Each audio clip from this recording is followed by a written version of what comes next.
Let's go. We see that hype outside. Right from now. Hey guys, Golden here, and welcome back to day 15 of the Fortnite versus Apple trial, the final full day of the trial, and easily the craziest day by a mile. First off, Tim Cook, the CEO of Apple, actually came on stand in the courtroom, and then the judge actually destroyed Apple, literally going on for minutes just explaining everything wrong with Apple's points. And honestly, if Epic doesn't win this trial, my life's a lie, so stay tuned for that. But as good as this day was going for Epic, at the end of today's trial, we heard when Fortnite Mobile was actually likely gonna be returning, and it's definitely a shocking time frame to say the least. But either way, guys, make sure you guys watch until the very end to make sure you guys get all the news. But either way, you guys know I don't want to waste your guys' time, so let's get right on into it. So first off, today's trial actually started off with a bang, and Tim Cook, the CEO of Apple, as promised yesterday, takes the stand.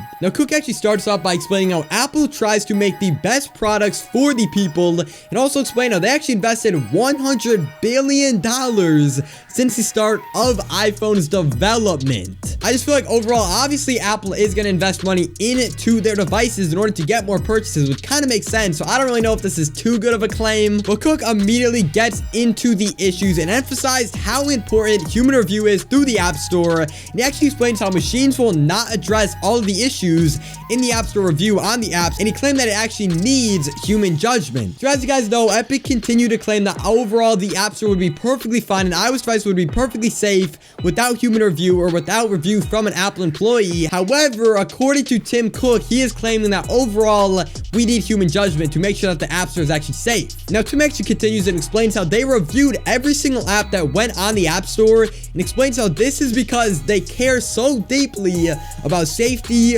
security, and privacy. Now, Cook then actually explains how 85% of apps on the App Store are actually free. However, others actually pay either a 15% or 30% commission, depending on how much money they make each year. So if you guys didn't know, basically, if you guys are making under $1 million a year, you would get a 50% charge instead of a 30% charge. However, the lawyer actually explained how this actually took until 2020 to actually add onto the Apple devices. And Tim Cook explains how this was mainly because of the COVID-19 pandemic. He was actually worried that the effects of COVID would have a massive impact on small businesses. Now, the lawyer then actually asks, why can't apps direct users to deals on their website? And Tim Cook actually explains how it would be like Apple going to Best Buy and saying, Best Buy, could you put a sign in there telling people you can go across the street to get an iPhone? Honestly, a really solid analogy coming out from Tim Cook. Now, Mr. Cook then actually gets into Epic's request, starting with allowing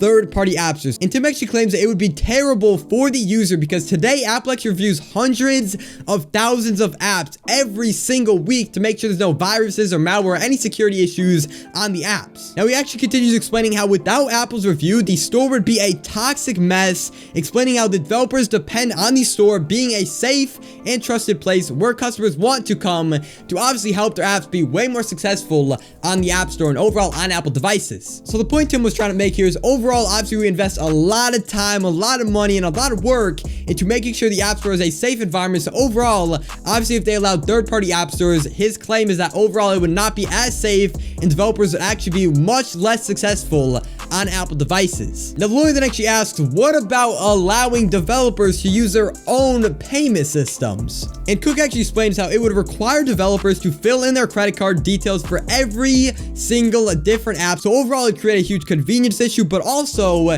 there would be fraud issues that would come up if they obviously allowed this. And he actually continues by explaining how Apple would then have to come up with an alternative way by collecting their commission. So Apple might need to chase the developers, and that seems like a process that, according to Tim, just doesn't need to exist. Now, honestly, that is a really solid point coming out from Apple, because if you guys didn't know, obviously, if you go onto Apple devices, you can simply use Apple's payment system for every single purchase on every single app on the iOS device. However, if that wasn't the case, obviously you would have to enter your credit card details every time you get a new app, which is kind of annoying. Now, Laura then actually explained how Apple told the court that the only viable option was to remove Fortnite from the App Store. However, they still offered to let Fortnite back on the App Store. So Laura then actually asks, why would they do that if Epic broke their terms of service. And Tim actually explains how he thinks it would be the total benefit to the users of Fortnite to have Fortnite back onto the App Store if obviously Epic simply abided by their rules. And he continued explaining how the user is caught in between the two companies, and according to Tim, it's not the right thing to do to the user. So honestly, thank you so much, Tim, for finally bringing up the fact that the iOS Fortnite players were literally forced to be off of the App Store because of Epic breaking their terms of service. So overall, honestly, after hearing this, I'm not gonna lie, as much as I really wanted Epic to win previously, there was a part of me that really wanted Apple to win, because after hearing that, I mean, guys, clearly Tim did truly want Fortnite iOS players to be completely out of this mess. However, obviously, for whatever reason, Epic wanted us in the mess, which is honestly just super annoying. And as if Tim couldn't sound like an even better person, Laura then actually asks, was it about getting Fortnite's revenue back? And Tim says we weren't thinking about the money at all.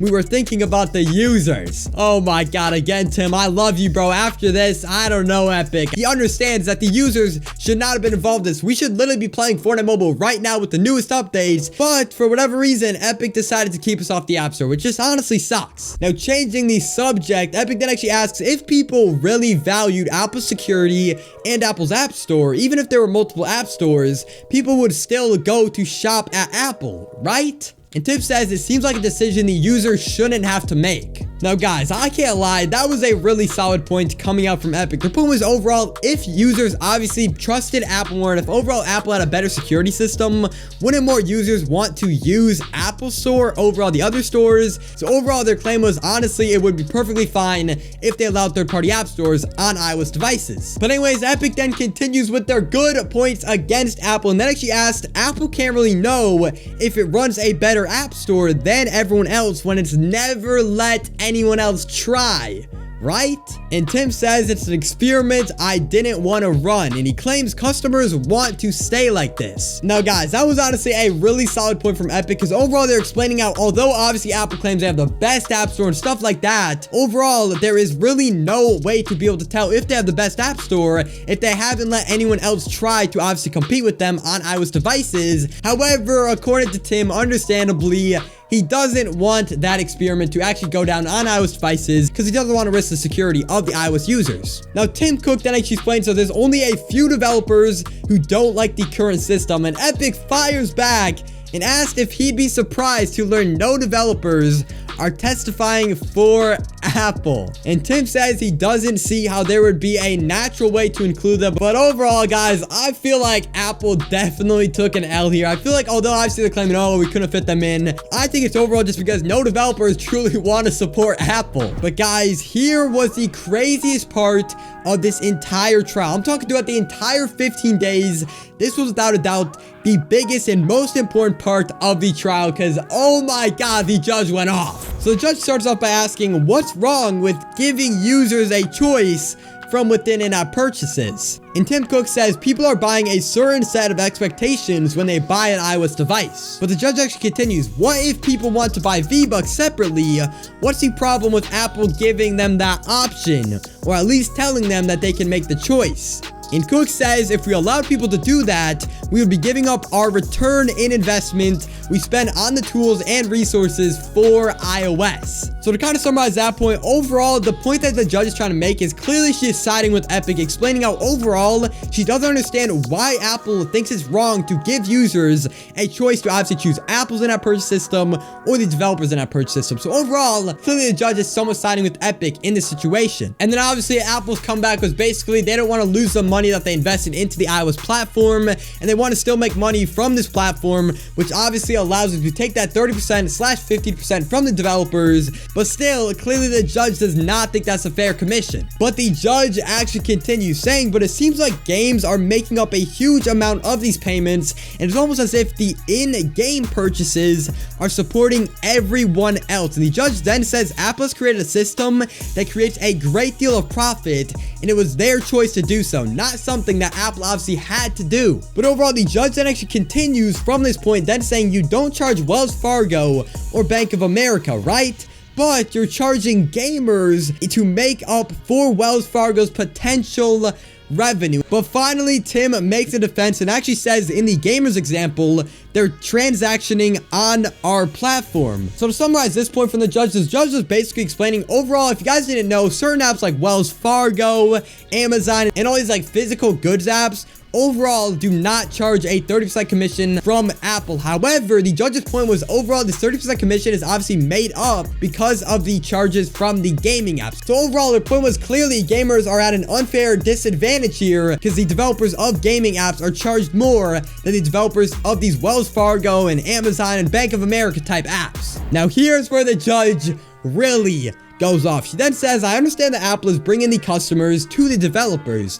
but after that first interaction, the developers of the games are keeping their customers. Apple just keeps profiting off that, it seems to me. Now, guys, that is a really solid point. Basically, the judge's point is, although obviously, yes, Apple created this platform, they made it so obviously these developers can make an app on the platform, which overall obviously attracts these customers onto the developers' game. But the judge's point was, after that first interaction that obviously Apple did provide, the developers take care of the rest and basically are the reason why these customers continue to play the games. So her point was clearly it's not fair what Apple is doing. Now the judge somewhat changes the topic but continues to bash Apple, saying the issue with the $1 million 50% small business program is that wasn't really the result of competition. That seemed to be the result of the pressure because of the lawsuits and investigations on Apple, not because of competition. So if you guys didn't know, previously Epic basically claimed that overall this 50% commission was simply introduced because they wanted to win this legal battle against Epic to be like, oh look, we charge 50% for small developers, so we're not a monopoly. However, clearly the judge sees through that and overall thinks that Apple is doing this because they simply want to win this lawsuit, not because of competition. But the judge was not done there. The judge then actually claims 39% of developers were dissatisfied with the App Store. So the judge explains how it doesn't seem to me like you have competition or much incentive to work for developers. I don't recall seeing on any other surveys showing that you routinely conduct surveys regarding developer satisfaction and move or make changes. So overall, the judge's point here was basically accusing Apple that they obviously do not allow competition, and overall, because of them not allowing competition, they actually don't know if the developers are satisfied or not with their service, because obviously there's no other services on the App Store, if that kind of makes sense. But then, guys, that was the end of the judge's reign on Apple, and oh my God, that is as close as it can possibly come to the judge basically saying Epic wins. I mean, guys, the judge literally just went off on Apple. But then, guys, after that, the evidence portion of the trial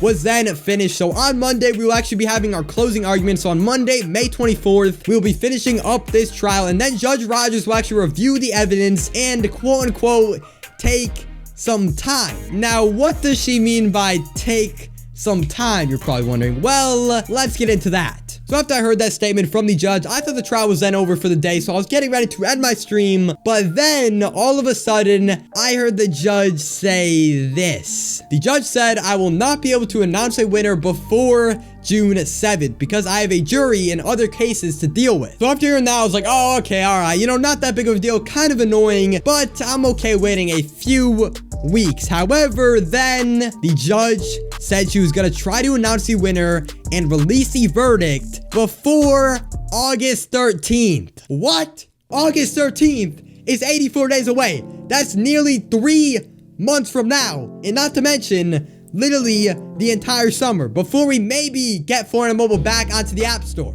I mean, guys, I don't know what to say at this point. I mean, we've literally been waiting 9 months, and now right at the end of the final trial, the judge announces she won't be announcing the winner for around 3 to 2 months. And not to mention, she said she was gonna try to get it done before August 13th. That's not even confirmed. Like, I mean, obviously, guys, I know this stuff takes time, but I just want Fortnite back on iOS, and every time it seems like it's gonna come back now, it gets delayed, and now we probably will have to last another summer without Fortnite Mobile, which honestly, guys, don't get me wrong, the summer will still be fun, living life and whatnot, but Fortnite Mobile was just such a fun side hobby for the summer, and now we won't be able to have it, bro. I mean, guys, I just don't know what to say at this point. I mean, either way, nothing I say is truly gonna change when Fortnite comes back to the App Store, and unfortunately, the only thing we can do is really just wait. Now, there is still a chance that the game does come back around June 7th, because according to the judge, obviously it can come back anytime between June 7th and August 13th. So my guess is it's either going to return next month, or